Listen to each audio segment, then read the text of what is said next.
Make me feel good. Welcome into Studio City on the Rip City TV network, episode 24 of the Rip City Wrap-Up, my friends. Thank you for joining us, sponsored by our good people at Dick Hanna Subaru, Tyree Smith, Joe Simons, and Danny Marang is right there via satellite dish. I don't know about satellite dish. I don't know. I'm capping. I'm giving you a lot of praise, and I'm trying to make it sound cooler than what you are. But where are you, Danny? Talk to us. Where are you, and why are you there? I could go full Vanna White for you and pull back the curtains behind me and show the Carnegie Library literally directly across the street from me. I am currently in Washington, D.C. for the Army-Navy game. I'm out here covering it all week. I got out here Thursday afternoon, out here in Radio Row today, just outside Arlington National Cemetery, which was one of the more humbling experiences of my life. Just a truly tremendous day today. I'll be at Northwest Stadium tomorrow afternoon for Army-Navy, the 125th matchup. It is currently 1:12 in the morning here in Washington, D.C. I will say, Danny, you were on radio yesterday. Yes, I technically was on radio yesterday. Yeah. You're not wrong. I will say, though, Joe and I, in a prior lifetime, this is not the latest I've ever done Trailblazers postgame, because we did have a quadruple overtime playoff game, and I believe we went on air at around 2 a.m. Now, that one had a better outcome than the one tonight, depending on who you are. A lot of folks thrilled at this outcome because the Blazers played well and still lost. They didn't affect their potential position in a draft lottery. I hate it. Look, I understand that you want to stack up these losses in order to improve your odds. I don't want to blow a 17-point lead. That's just not something that I'm cool with in the fourth quarter. I know you're not. I'll go through the normal intro for a host and statistics. 118-116, the Blazers fall to San Antonio Spurs at home. Victor Wembanyama and the boys were shooting out the gym, but so was our boys, Anthony Simon and Jeremy Grant. They had 62 points combined, but they just weren't unable to get this game done. I will say the first thing that's probably thought to the Blazers' minds, am I happy? No, I'm not. I wanted to say another word, but I don't have the beat button yet for that. Just the no button. 17-point blow up, a 17-point lead in the fourth quarter. Gosh, man, guys, oh my goodness. You see the rebounds, you see the statistics between the two teams. What was your guys' thoughts? Well, I made the mistake of saying Tyree when I think it was a 10 or 11-point lead. This feels pretty comfy. Danny, he said that, and I was just like, yeah. I think we're pretty comfy. And then Joe knows the look that I would have given him had I been there. I mean, it was. You would have given him the eye. It felt like the Blazers were in control, and then a few threes went down, and it snowballed from there, and it turned into a quick disaster. And maybe we can touch on the end-of-game situation. Okay. A horrid challenge by Chauncey with 2 timeouts, because, boy, would have been nice to have a timeout with 2.4 seconds left after Vic made those 2 free throws. Deni, I understand it's an end-of-game situation, and it's very difficult to probably 0.5 left and you catch the ball. But my goodness, he shot that ball quickly. I'm not saying that would have necessarily affected the outcome of the game, but the ball terminated at the rim as the buzzer sounded. He had almost like another second and a half to do something with it. It's very disappointing. It's nice to see Jeremy and Ant come back to life a little bit. It was very nice to see early in the game the Blazers jumped out to a 12-5 lead. Then San Antonio put it on them. Then Chris Paul lost his mind for 2.5 minutes. We got to talk about that. Then the second quarter was one of the ugliest quarters I've seen, certainly a 9-minute stretch where both teams combined for 17 points. So we had a little bit of everything in this game. Something that I want to say before I forget later on in the show, DC made his return, and we'll probably hit on that a little bit more later. The block streak is over. He didn't have a block tonight, so the block streak is over. I was so mad, too. That stinks. That stinks, too. Make sure to use the hashtag RCWrapUp to join in the conversation. We want to hear from you guys, and if we're missing your questions, we apologize. We are going to get to them.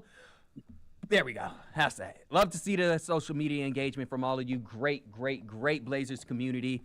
Danny, talk to us a little bit, man, from D.C. at 1 o'clock in the morning, talking about your Portland Trailblazers team that lost a really close one that it seemed like it was in the bag. There was a quote on social media, actually, that set this game perfectly. losing a 17-point game in the fourth quarter just doesn't feel right, and no matter what your plan is. What's your thoughts? No, it doesn't. And I think there's a couple different things to look at here, right? So it's funny. I'm going to start with kind of the more ridiculous at the beginning. I put the tweet out, hey, how are you feeling after tonight's game?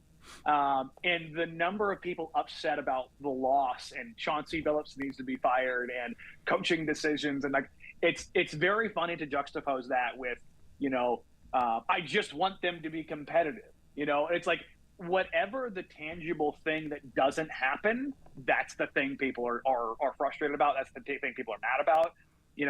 Jeremy and Ant struggling over the last couple of weeks. They have two wildly efficient games tonight. I mean, you could not ask for more from them from an efficiency standpoint. You couldn't ask from basically anyone not named Scoot Henderson to be more efficient than they were tonight. It was tremendous up and down the roster. When you look at the box score, when you look at the production, when you look at the efficiency, Jeremy goes for 22 in the quarter. Anthony Simons was basically hot the entire night, got to the free throw line a metric ton. You're just sitting there. All the things that you want to see offensively are happening. Shaden Sharp is getting things done efficiently. Tumani Kamara is knocking down threes. He's contributing. There's just all of these things that you sit there and go, the things that you're kind of hoping to see, the things you're kind of hoping to look for. You get Donovan Clingan back in the rotation, back from 3 weeks earlier than anticipated. All of these things that I think that you would normally celebrate, you just take them and you stuff them deep down inside that cannon, and you fire it into the sun because you lost a 17-point lead. Now, Joe, you and I have talked about this for years, and I've always pushed back, not even Chauncey, but with Terry, and not just on coaching stuff, but the myopic look of like, if you lose a lead, nothing matters. You know what I mean? And my pushback has always been, do you give the credit for building a lead, or do you take the blame for losing the lead? I think if you're looking at the entirety of the thing, I think you go, this is a good mark for the Blazers offense to build up off of. I mean, you look at, again, the four factors tonight the Blazers had basically across the board offensively were very good. They were in the 85th percentile on effective field goal percentage, 65th percentile on points per possession. They actually had a poor offensive rebounding night, but they were above league average to the free throw line. All those marks that you kind of want to be like, those are good things, right? Those are the things that you want to see on any given night. But I say all of that just drop the butt of a 17-point lead is a lot, right? Mm-hmm. And if you look at that fourth quarter, as insane as what I'm about to say sounds, they weren't bad in the fourth quarter. San Antonio was just otherworldly good. Now, you can point to Scoot Henderson struggling down the stretch and kind of bogging some things down. Victor Wembanyama gave him the Russell Westbrook treatment, basically said, we're going to let you shoot, or we're just going to ignore you and play 4-on-5. And you're not going to be able to get in the paint because my 7'5" slender man is going to sit in the paint. And I think that caught the Blazers off, especially as the Spurs pushed their defense out. I also think the Blazers settled. I also think Chauncey did with the challenge. It was kind of a, what is that? I also think that you heard Jeremy Grant in the postgame talking about, it wasn't that they necessarily let down. They maybe just didn't put the throttle down and got a little bit too comfortable. Well, and I think when you take that whole stew, it sucks, right? It's like cooking with raccoon. There's no way you're going to make it work no matter how else you try to cook it all together. Sounds like you're having some interesting cuisine in DC. So it's tough to, I'm going to use a golf analogy. Here I go. So when Tiger goes out and he shoots 61, okay, it's very difficult to follow that up with another round that low. The Blazers scored 46 points in the third quarter. It is difficult to keep that pace. And San Antonio improved in the fourth quarter. This is the type of night that no matter what your specific narrative is for this Portland Trail Blazers team, it can fit, right? Yep. If you take the perspective of Jeremy and Ant have to go for whatever reason, you can say, well, they scored 62 and they still lost. So what does that actually mean? You can look at this game and say, hey, look, the Blazers played well and they lost. This is perfect. You can look at it and say, oh my gosh, the Blazers played well and they lost. This is horrible. So whatever you want this game to be, that's what that game is for you tonight. I agree. I think it's more so of a dang. I was okay we were gonna lose, but I don't think I really wanted to lose that way. I didn't. It was more so of a fact that this team is bad in certain ways. We know that they're not going to the championship or anything like that. They're 8-17. Exactly. Yeah. But darn it, if we're in a game that close, we got that type of lead, we should at least use that successfully and go ahead and just get the win for a team that's not probably going to get more than 22 wins this season. So to lose that, you're right, basically. Get them when you can. Boy, man, and that sucks. I actually would love us to go to the Blazer box a little bit. Would love to use your guys' question a little bit more so we could talk more about this. Comes from Blaze the Nugs. Has it made sense, and this is a great question, this is why I wanted to bring it up since we're talking about vets. Has it made sense to hold on to all the veteran players that many were hoping we would trade at least one of this last summer? Ayton, Simons, Grant hasn't helped us win much this year. Why do we keep them? No good trades available? Well, I mean, you're at a point where, like, this is where we are, right? It's like, yeah, you could look to the summer and maybe the right move wasn't there, the right deal wasn't there, but that time that we keep talking about and looking towards is right around the corner. It's close. December 15th is the next time the Blazers play. And that's the unofficial start of when these conversations really start happening. And if you're on the tweets as much as we are, you've probably noticed that rumors are already flying like crazy. Legitimate, illegitimate. Jimmy Butler's agent is mad. Like, we're getting into it. It's all happening. Shams is hiding in a hole right now somewhere. It's great. This is what it should be. Danny, I don't know what your thoughts are on the Blazers and moves they should have made this summer, things they didn't do. I mean, if you've listened to me on the radio, you follow along on Patreon, listen to the podcast, anything coming out of this summer, like the multiple forms of media, they were never going to move any of them this summer. Period, point blank. That was not going to be a thing. There was discussion from Anthony Simons about wanting to play for more meaningful games and being involved in winning. And if there was an opportunity that both Anthony and General Manager Joe Cronin wanted to strike a deal, they could have come to that conclusion. They didn't. They opted to kind of push things off and continue, going forward. Making a trade is as simple as we make these things. Like, why didn't they just do it? One, the organization has to do it. Two, the player has to be kind of open to the idea. And everybody says, well, they just signed a contract. It's like, that's not reality. It's not how things work, right? Jeremy Grant, you're holding on to him on the number one, because he's a good player. Number two, because his value is going to go up. And then you talk about DeAndre Ayton. We've talked about ad nauseum the impact of the CBA. And at DeAndre Ayton sitting at a $35 million contract for a center, that's a thing that's going to be a little bit difficult to move. I just Even feel if like you do decide to make a move from that, and if it's going to happen, it's going to happen in the summer. Sorry, I just feel like Danny is about to tell me my position at this organization is no longer available.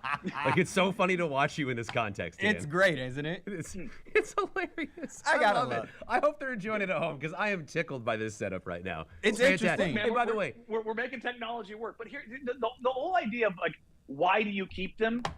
I don't know, man. You talk about why are people frustrated right now? Why are people frustrated tonight? Because they lost a 17-point lead? Because they lost in a game? If those guys don't do what they did tonight, do you think they're in this game, or are they getting run off the floor? And that's the thing, is like I thought that was an absolutely fantastic point, and you did a much better job of explaining in 20 seconds what I was trying to spend 5 minutes saying, Joe. Whatever you want to find, whatever thing that you're looking for tonight, you can find it. It is a full-on all-you-can-eat buffet. You eat whatever you want. You want your Chinese, you want your pizza, you want your Mexican, whatever you want at that buffet, you can throw it on the plate. You can take what you want, you can throw away what you want, you can come back for dessert, whatever it is that you're looking for. Why are you making me hungry? Hey, look, man, I just had some of the best Italian food I've ever had in my entire life. I couldn't eat another bite right now if I tried. I don't want to forget. But shout out to our production team for making this work with Danny. Tireless because we effort. fought with it for about an hour. And your patience too, Marang. Great job by everybody to make this happen. Don't knock productions off. 2 hours, actually. Yeah, but my greater point being, like, I trust me, I understand why people are frustrated. I get it. It makes all the sense in the world. The micro is always going to be a thing that sits front of mind, right? And I've said this so many times this season. I'm not going to get caught up in the micro, the wins and the losses. I can't. If you can as a fan, great. Go with God. That's fantastic for you. It will probably eat you alive, but hey, that's It's kind of that's fandom in a nutshell. It's starting right? to. It's starting to. Yeah, that's the thing. It's like, but if you look at this game, I'm not looking like Jeremy's post game. I thought was great. The players should be frustrated. Yeah. Because they're not happy with the loss. We've said this so many times. The idea that players don't take, organizations do. Like it's an organizational decision that the Blazers don't necessarily have the in prime players or veteran players, and they're probably not purposefully, but they're short on shooting because they're betting on young guys, hopefully developing some shooting, and they can be contributors kind of going forward, right? Well, you look at what you got tonight, right? Yes, Ant and Jeremy go off. Wildly efficient nights. Denny's 7 of 11. Shaden's 5 of 10. Two's 3 of 6. Donovan's 3 of 6. You got good minutes out of Jabari for the Stars to try to find like a little nugget of good tonight. There were genuinely good things, and I think this game was a very, very, very good example of when you've got Jeremy and Ant both working at the same time, the thing that allows the other guys to do. The only players who struggled tonight were Scoot and Delano. Everybody else was productive across the board and efficient. And you could see those things happening. And you could see it both on the offensive end and on the defensive end. Now, were they working in tandem at the same time? No. No, they weren't. Because you had a 42-point first half and you had a 74-point second half. Yeah. So, but I think those are the things that come up when you're dealing with a young team and you have so many young players. Well, what are you guys' frustrations, fans, viewers? What are your guys' frustrations about the team? Use the hashtag RCWrapUp to join that conversation. Let's answer those questions. I'm very interested to see what you got. Well, before we get to our Dick Hanna sponsor, we got to listen to this question. We're getting punked, Tyree. He actually added you, Joe, so I'll let you read this one. Like we're in an Ashton Kutcher punked video, losing the timeout on an impossible challenge, no defensive substitutions on the final play, watching a 20-3 first quarter run and a 20-4 fourth quarter run. We're tired of it. It's insulting to fans. The tortured florist department really living up to their moniker there. I don't listen. Before Danny goes on another rant about that question, we need to hear from our good people at Dick Hanna Subaru. We do. Danny, I love you, brother. I love you. But before you, I got takes today, baby. He got time. He's already 1 a.m. Joe, talk to us. What you got for us? 1:30 where Danny is. At Dick Hanna Subaru, they're all about making the car buying experience a pleasure. Not only does every new Subaru come with a lifetime powertrain warranty, but for a limited time, you get 2 Mount Hood Fusion passes with your purchase or lease. Dick Hanna Subaru, they believe in nice. Visit today and see what makes them different. Oh, Danny, crack open another energy drink because it's time for a deep dive into a shallow topic. That's right. It's Trend BA. It is Trend BA. To the Blazer box we go.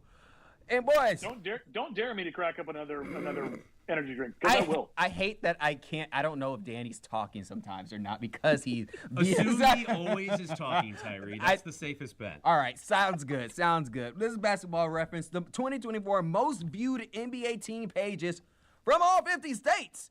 Yeah, good thing we're good. Good thing we're okay. We got the Portland Trail Blazers, but Boston is lit up around the United States. So I'm guessing everybody is a Boston Celtics fan. What's the state you're most disappointed in? For me, it's Washington, that Boston Celtics is the most viewed NBA team page. I know that Washington does not care about the Portland Trail Blazers because if the roles were reversed and the Blazers had left to Oklahoma City, I would not care about the Seattle Sonics. No. In the same way. So no disrespect from that angle. It's kind of weird, though. Much disrespect from the angle of them checking out the Boston Celtics. Why?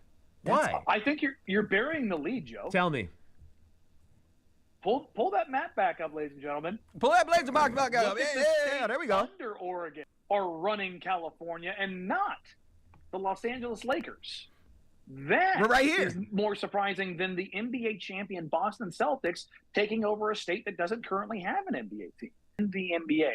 Boston being in Florida is more surprising than Boston being in Washington. Don't get me started about that. That's actually disrespectful to the state. I don't know what they're doing. I mean, shout out to the Midwest. The Central Division is actually repping appropriately. If you look at that map again, like the Midwest, Milwaukee, Detroit, Chicago, Indiana, and Cleveland. They're doing it right. They got theirs going.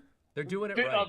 Pennsylvania, New York. Yeah, no, I mean, everybody's kind of where you expect it to be. Suns fans in Montana. Get nice and warm. I'm picking up what they're putting down. All But right. the Boston being there, it's not terribly surprising. The Lakers ceding control to the Warriors from a Warriors team that hasn't. Look, they were in the final 2 years ago, but this is not the death lineup Warriors. No. Like when I look at that, I go, Well, maybe that's Lakers why they're losing relevancy. Well, Sign me up. maybe it's just because it's like, who the hell's on the Warriors? I got to see who's on this bench and who's on this team with Curry and Draymond. They're running 12 deep. Not that the Lakers don't have the same problem. Well, let's go ahead and talk about our problems on this wonderful, awesome Friday We only have a half hour left. We got less than a half hour, folks, but we can get to it. Let's go ahead and talk about this. Scoot Henderson. What is your thoughts on his game tonight? Well, if you're looking at the box sheet, 4 points, 0-6 from the three-point line, about 5 assists. Like, he had some good spots in this game. Why are you laughing? I'm sorry. It was just a wonderful transition. Like, let's talk about what went wrong. Scoot Henderson. Yeah. No. I love No, Scoot. but- I love Scoot, but he didn't have a great game tonight. No, you're not wrong, and like that's the thing. Is like there were really two things that showed out tonight with guys that struggled, and it was the primary creators in Delano and Scoot. They were not good tonight. Look, I don't have an issue with Scoot Henderson taking threes. I honestly believe, and I've said this numerous times, I think his ability to make threes, particularly off the catch and shoot, is something that will iron itself out. I don't think he's going to be Westbrookian as far as his three-point percentage in his career. I actually do believe that there's going to be some stabilizing, and there has been to an extent. The off-the-dribble stuff. A handful of them were in rhythm and appropriate to take, and I thought, okay, Scoot's going to knock this down. They just didn't happen to fall. And I agree. I think that's an area of Scoot's game that we should be seeing. The fact that he took 6 threes is, I think, encouraging. It'd be nice to see him knock down 1 or 2, but I don't think it's out of the realm of what was happening in the Blazers' offensive scheme tonight. No, and that's the thing. I don't think the shot attempts were that. There was 1 3 where I went, that was the one in the fourth quarter. I was like, that's not the shot, bud. The interesting thing is, do you guys remember when Scoot Henderson really came to the fore? It was in Las Vegas with the G League Ignite against Victor Wembanyama. And he drove to the rack and absolutely dunked on Victor. And that was like, whoa, he's got some goods. Like this has got some juice to it. And like, so I would think, at least in my dumb brain, that that's a thing where Scoot is familiar with Wemby and not there's the Wemby factor, you know, the bleep nose of when you see him in the paint. And honestly, I think the bigger issue wasn't necessarily with Scoot's offense. It was how the Spurs treated him. In that fourth quarter, they switched Victor Wembanyama onto Scoot Henderson and said, I don't care about you. And they made them play 5-on-4 or 4-on-5. And they parked Victor Wembanyama in the paint. And the Blazers, if you've got that 7'5" shot blocking freak just freewheeling in the paint, there's just nothing you're going to be able to do with that. That is a very difficult task. And I thought Chauncey Billups tried to use Scoot Henderson a little bit early in that shift of like, all right, let's see if we can find something for you. But it became very clear he had to get him out of there. And that's not the reason they lost the game. Certainly a factor. I believe that missed 3 and the run that kind of came out from that from the Spurs did kind of push the ball down the hill and got that momentum started. I'm not throwing the game on Scoot. That's not how this works. But I do think that was, if you're looking for a singular spark point in that fourth quarter, it was probably within that run. But the thing that I think I really wanted to see from Scoot that I didn't see tonight, that we have seen more recently, is that he was better about keeping things organized. And in this game, that thing that is his strength didn't show up. And I think that kind of allowed everything else to fall on the wayside. Does that make sense? Yeah, it does, because I think for so many of the Blazers, when they got hot in the third quarter, I mean, got hot, that's an understatement. They scored 46 points in the third quarter, more than they scored in the first half tonight. It led to renewed energy on the defensive end. And we saw not a complete flip-flop in the fourth quarter, but, and you can say this about any NBA team or any basketball team, really. When shots are going down, it's going to lead to more feverish defense because you're more involved in the game, you're more into it. But in the fourth quarter, we really saw when the shooting wasn't quite as hot, that the defensive intensity waned enough for San Antonio to get back in the game. It was just a totally different vibe. And I understand that it's tough to, like I said earlier, maintain that pace when the pace is so high in terms of your scoring and your efficiency. But it is a night where Scoot is kind of the only guy besides DB that you can point to in the box score and say he just didn't have it tonight. But a guy you can point to who we haven't really talked about so far and said that we can get excited about him. Looks like Danny's running out of time. Running out of time, ladies and gentlemen. Oh, my gosh. Deni Avdija. So, Danny, I can't believe that just showed. while you were available on this Zoom call, can you talk about Deni until you get cut off mid-sentence and I cackle? Well, okay, yes. Can you talk about Deni? But I'm not going to leave Scoot hanging dry in the air. Okay, I'm going to say something good about Scoot real quick. Okay? He had a glass tonight. He had the glasses, but he was also great on the leadership. Lamar mentioned this on the broadcast, and I was going to bring this up. Keep that up, actually, folks. Let's keep that up, okay? Scoot Henderson had great leadership. After that Tumani and he had his second foul, he was like, next play, next play. So Scoot wasn't on the floor efficient enough, but at least he was a great teammate and leading off the court. All right, now go ahead and talk about Deni. Dang, man. All right, go ahead. No. Look, again, I don't want it to be a thing where it's like Scoot Henderson is the pinata tonight and he's the blame for everything. 'Cause that's not the case. Everyone kind of has their own little ownership in this. You know, Devin Vassell got hot, Victor Wembanyama got hot, Julian Champagnie got hot. Like there's just moments that, you know, they made some tough shots. Jeremy Grant's trying to guard a guy that's nearly a foot taller than him in the final seconds. Sometimes guys make plays, and you have to be willing to give guys on the other team credit for making plays. This is the NBA; they're professionals. But for Deni Avdija, I thought Deni Avdija was really good tonight, and I think Deni is truly starting to find his spot. It's not even just the ball going in the hoop. It's the defensive deflections. It's the intensity. It's the getting out in transition. I really like that play in the fourth quarter where Jabari Walker got the deflection. And even though everybody's empowered, Bari knows, find Deni.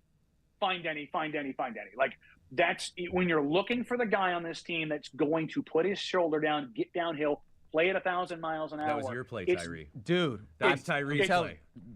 By the was way, fantastic. Bari had a great game too, by the way. But keep going. He did. No. Again, everybody really had something to kind of fall back on tonight. And that's what I think what makes the loss even more frustrating. But you look at Deni Avdija's production tonight, where did he lack?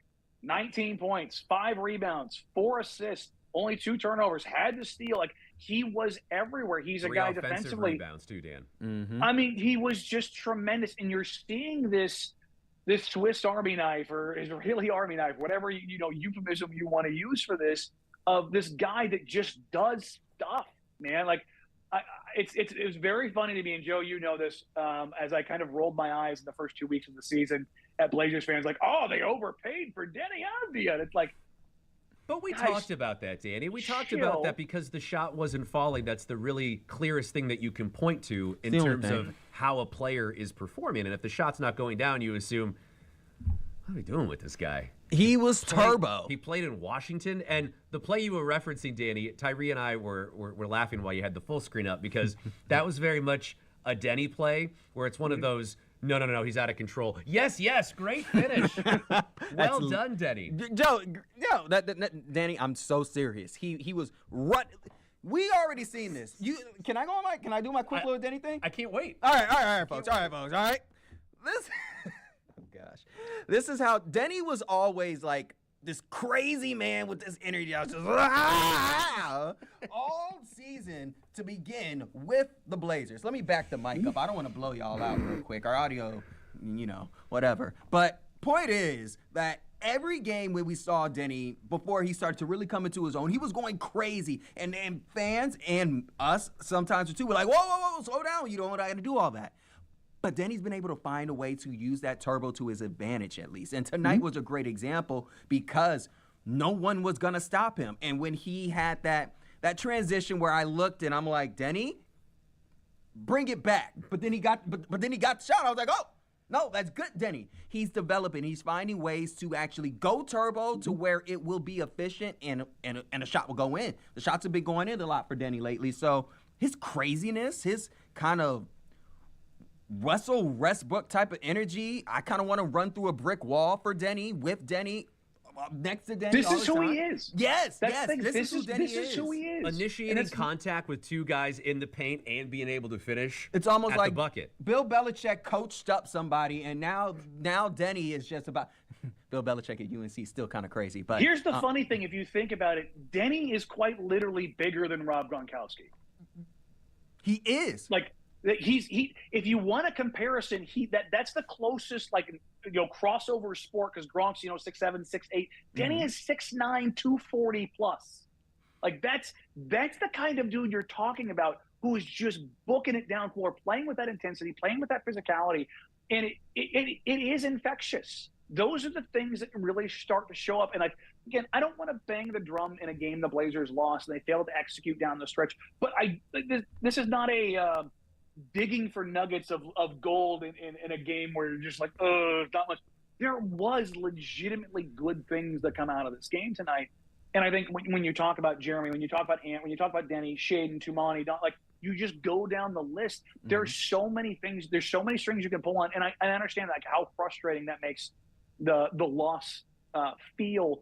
But this is kind of to go back, and I hate kind of going back seeming like every show, but like what we started talking about this in the beginning of the season is in these nights, good, bad, or ugly, the whole kind of point of the season is to find these strings that you pull on and find out whether if they keep going or if they run out. And with Deni, this string keeps going. You keep pulling and there's more there. You're like, oh, there's a little bit more here. Oh, look, he is an incredible defender. Oh, look, he is very switchable. Oh, look, he is aggressive. Oh, look, he is a playmaker. Hey, maybe the shooting is real. Maybe the above the break 3-point shooting is something that can grow. And he's not just a corner 3-point shooter. There's just so many little things you're talking about when you're talking about players under the age of 25 years old. And when you have those, I think it's important to talk about and highlight those, even in a game where, yeah, you're frustrated, you're mad, you're angry about them dropping a game that you'd feel a lot better about them winning. But on the flip side of it, this is something we really haven't talked about yet. The Blazers started 6'7.5" Jabari Walker against 7'5" Victor Wembanyama, and they were in it down the stretch. He did good against Jabari. Had me hyped. He did great. And one thing that I think perhaps gets lost about Deni, at least in my mind, because he came here via an acquisition rather than starting with the Portland Trail Blazers, starting his career here. When we talk about development of players, I don't know if we quite put Deni in the same bucket as a Shea or a Scoot. Only because he didn't start his career here. Well, Tyree, I would actually say that we should look at Deni that way. And, early in the season, I thought that his poor shooting performance was sort of a referendum on the kind of player he is, as opposed to it needing to develop over the course of the season. Like, Deni didn't come here for his offensive proficiency. He came here for the psycho stuff, the turbo stuff, grabbing offensive rebounds, playing tough defense, mixing it up. The playmaking, the versatility. Playmaking, and the finishing and his ability to knock down the occasional three, he made one tonight, has been a little bit of a bonus. And I think as we continue to see development throughout the season, Deni is one of those guys that we have to continue to lump in with Shea, with Scoot, with Donovan, with Tumani. I say in terms of the future, but not on the same developmental path. And think about this real quick, Tyree. Yeah, go ahead. You only got a little bit of time left. Come on. Yeah, say Tu and Deni are the same age. And the only difference is that Denny's just been in the NBA. Those two guys are the same age. And we talk about the drastic improvements that Tumani Kamara made from his rookie year into his second year. Deni, just because he has his first contract out of the way, everyone assumes, it's it, And really, players, you kind of are who you are by about 25. So Deni does have another year, probably 18 months, and it could go even further. Like the one I always reference is Wes Matthews. Like there's a couple sickos in the NBA every 15 years that they just kind of find a way to get better and add to their game and add these little things. And with Deni, I do agree. I think he's a guy that you kind of, if you're looking at Tumani Kamara and saying he's got some more goods to him, that he can figure some things out. You are on a 60-second timer, brother. I'm dead serious, folks. He is on like a less than 50 seconds before Deni just craps out, and it's just me and Joe. We got to get the Zoom upgrade. Deni, enjoy your time in DC, buddy. We love you. Are you going to be back in studio for Sunday? No, I will not. So okay, good to know. I will be flying back Sunday night. So I just got the confirmation of my flight. So maybe we'll do it on the air. I don't think flight attendants are going to want to hear you rant about Denny, Scooter, anybody I love in that. their ears for another time. Appreciate you, brother. Enjoy tomorrow. Mwah. Have a good night, man. Bye, Danny. Gosh, man, I love that guy. What a goof. He is hilarious. Can't believe he stayed up. And it's 1:45 in the morning where he is right now. I mean, my mom's up. Yeah. I mean, my mom's up, my dad's up. Danny's just sitting there with energy drinks. Like, let's go. I mean, he's gonna record like 3 podcasts now. Probably. I mean, you think about it. People on the what he East does. Coast, they're used to that. I feel like they're used to having to stay up for our West Coast I mean, shenanigans. Danny landed in D.C. and the first thing he did was tweet and complain about how y'all stay up so late to watch sports out here. This is unbelievable. Doesn't he sound like a Portland dad, low-key? Yeah. Already, he sounds like a Portland Yeah, dad. he does. Let's go ahead and hear from our good people at Dick Hanna Subaru. Joe, what you got for me, brother? Well, Tyree, did you hear that Dick Hanna Subaru is giving out Mount Hood Fusion passes? I didn't. Tell me more. Yeah, you get 2 passes, plus every new Subaru comes with a lifetime powertrain warranty. Ooh, they believe in nice over there, my Yeah, friend. it's a perfect time to grab a Subaru and hit the slopes this winter. We're gonna do it. We are. No, I'm dead serious. We are gonna do it. We're gonna film it, and that's gonna be part of our segment. Can I be honest? Go ahead. I'm probably not going to do it. I'm probably not going to do it. Damn. I can be convinced. I Damn, can be what? convinced. Wait, why? I want to be honest. Okay, but why? Why don't you want to do it? It just seems like an opportunity for me to hurt my body more than I have. Don't you like climbing and hiking? I mean, I like hiking, but like I'm not like, spelunking or going down into caves. I did St. Helens once, and that is enough. You did. I did. I mean, look, there's no top of that mountain, so don't be too impressed. It's hard. The last like quarter mile is like walking in quicksand. You take like 1 step and you slide back like 75% of the way, and you got to keep going. Gosh, that actually does not sound fun. Well, That was not nice. No, it doesn't. We got probably about 12 minutes left in the show, so I do want to talk about this for Trend BA, essentially. Let's go. Let's go ahead and bring up the Blazer Box E-Money when you get a chance. Trend BA this time is basically about NBA media, and I want to talk to you guys about that because I'm very interested to hear you guys' thoughts. Coming from Sam right here, he articulated it very, very great. Joe, you sent it, so I'll let you go ahead if you don't mind. Yeah, no, I think it's a really interesting point. He said it's worth listening to legitimate concerns people have about the NBA, but he also believes that a big issue is that people don't turn on NBA games because media perpetuates the narrative that the NBA is down, the ratings are down, it's not enough an interesting product, and so people who might be otherwise inclined to watch an NBA game are not doing so because they see, people like Stephen A. and Cowherd and the national guys sort of trump all these narratives about where the NBA is, and as a result, fans are less jazzed about watching, like, let's say, the NBA Cup or a random game on TNT between, like, Boston and Atlanta. Do you think there's any validity to that? I think I do because Stephen A. Smith has what 1 point some million followers. Like he has followers for a reason. People He has listen a to big him. voice. He has a big voice Yeah. in the NBA basketball world as well. I can't. I can't. I think the more issue. I think it could be part of the issue, but that's not the entire issue. No. I think NBA media kind of has to evolve with what 2024 is and not just bank on it being back in the old days with Shaq, Kobe, and all them boys because it's so easy to go back to what we liked and what we know. And Sure, what nostalgia. what we're very familiar with. But that's just not the NBA we are in, and NBA media just isn't getting kind of accustomed to that. Part of the reason that NBA is hard is probably people can't watch their games in their local market. But some things that they're able to happen, Blazers brought their games back to local television. Things like that can help because it is very hard nowadays to watch your favorite team all of the time. And this was a solution that the Blazers did, and I hope others do it. But NBA media not having access, I'm going to go ahead and watch something else. I mean, it's a little funny to talk about the media while you're on a television show because I'm going to be honest with we're the the people. media. Like we do this as well. We've talked about the ratings issue. We've had the conversation of like, okay, is there actually something wrong with the NBA? And I think that a lot of people say that there's something wrong with the NBA. No one has a good because of all the three-pointers, because of load management, whatever the reason might be, Tyree. But it's just a very interesting conversation because the more that we have it, and we're doing it right now. Like this is a very meta thing. Take away that the NBA is less interesting. When in fact, in the 90s, in the early 2000s, there weren't as many good NBA players as there are today. The players in today's NBA are better than they were 20 years ago, than they were 30 years ago. The players in the NBA 20 years from now are going to be better than the players that are playing today. But because the game has evolved in a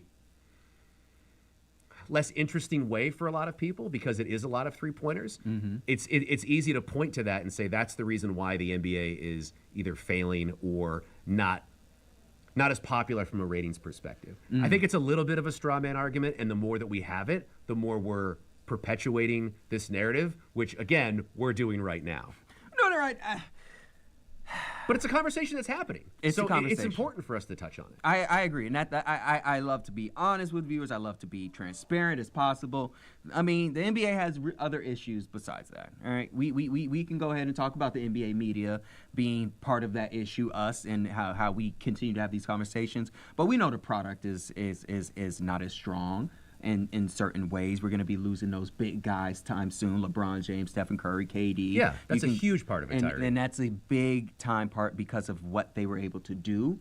That probably not going to be replicated again. No, and certainly not with American players. We've talked about that as well. Yep. The influx of the players from other countries, Jokic and Luka, and how there isn't this tentpole young star that is going to take the torch from KD, from Curry, from LeBron. And that's a big part of the conversation as well. So I agree that it's multifaceted. No one can really pinpoint what it is because it's difficult to know like what the American public wants. The NBA is down a little bit in people's consciousness and estimation of where it is. You're right. Harold, appreciate you, brother. We love you too. There's multiple issues. There's multiple issues with the NBA. You know it, we know it. We're just hoping that it could kind of get better. We're just two guys talking hoops up here, and you're watching a post-game show of a team that is 8-17, and we love you for being here. Thank you so much for being here. Can we talk about Chris Paul getting ejected before? I know the show's almost over. Yes, finally! What happened? Because I understand that there was a foul call at midcourt, and it was a little bit like, okay, well, Chris is a little bit upset about this. Yeah. But I couldn't really tell what specifically made him upset. But Casey pointed out on the broadcast a couple times that Chris Paul was doing his thing where he had his little sarcastic, snarky smile going at times. Casey Holdahl, Trailblazers reporter, tweeted out after Chris Paul got ejected that it looked like Chris Paul was trying to get ejected like the moment he walked into the building in this game. Do you know how fast that happened? The second one happened so fast after the first one. It happened when they were assembling for a free throw. I didn't even really catch what happened. Rob Williams was the most excited person in the city of Portland about it. Get him out of here! Like he was a guy in the 15th row with 2 IPAs in him. I loved it. It was beautiful from Rob. But Chris Paul is so funny because I tweeted about it, and I'm going to use a football analogy. I'm curious what you think. So Phillip Rivers, his entire career, he seemed like pretty big jerk. His teammates didn't like him. He's screaming at everybody, getting upset. But after 10 years, it kind of softens. And when you're around for long enough and you realize that a player is sort of towards the end of their career, you develop a sort of softness and nostalgia for their career while it's still happening.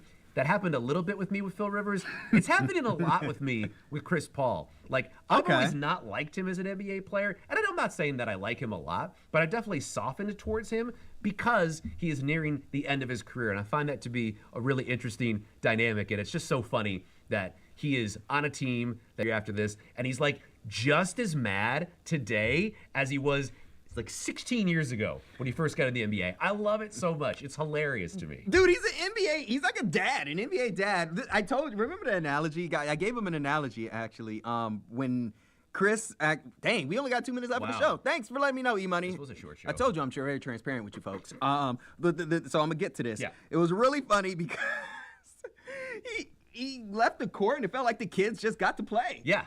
That's really what it felt Vic like. took over running the point. It's like, well, I guess I'm in charge now because Dad's gone. Literally. Let's go play and have some fun. And then they proceeded to have one of the ugliest stretches of basketball I've seen in the NBA in a long time. 17 points over a 9-minute stretch for two teams combined. Ugly. Very ugly. Do they get back to the win column on Sunday? All right, we're back for another episode of Rip City Wrap Up on Sunday. Just us. 5 p.m. tip against the Phoenix Suns.